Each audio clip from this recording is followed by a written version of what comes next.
Hi అండి.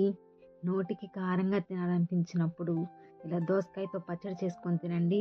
నిజంగా taste చాలా చాలా బావుంటుంది. ఇది చాలా సింపుల్ అండ్ త్వరగా అయిపోయే రెసిపీ అండి.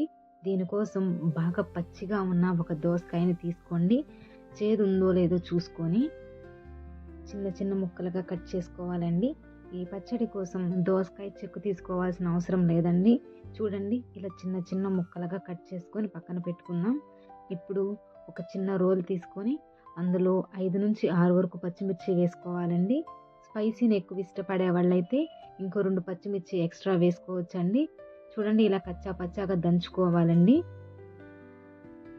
ఇప్పుడు ఇందులోకి కొంచెం రాళ్ళ ఉప్పు, కట్ చేసి పెట్టుకున్న ఒక పెద్ద ఉల్లిపాయ, 3 వెల్లుల్లి రెమ్మలు, కొంచెం చింతపండు వేసుకొని కచ్చా పచ్చాగా దంచుకోవాలండి. ఇలా చింతపండు యాడ్ చేయడం వల్ల పచ్చడికి టేస్ట్ ఇంకా పెరుగుతుందండి. చూడండి, ఇలా కచ్చా పచ్చాగా దంచుకున్న తర్వాత ఇందులోకి ముందుగా కట్ చేసి పెట్టుకున్న దోసకాయ ముక్కలను కూడా వేసుకొని కచ్చా పచ్చాగా దంచుకోవాలి.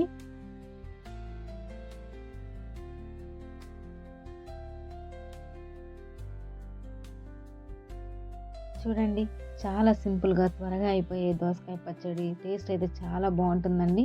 వేడి వేడి అన్నంలోకి ఈ దోసకాయ పచ్చడి అయితే చాలా బాగుంటుంది. ఈ రెసిపీ నచ్చినట్లయితే ప్లీజ్ సబ్స్క్రైబ్ మై ఛానల్.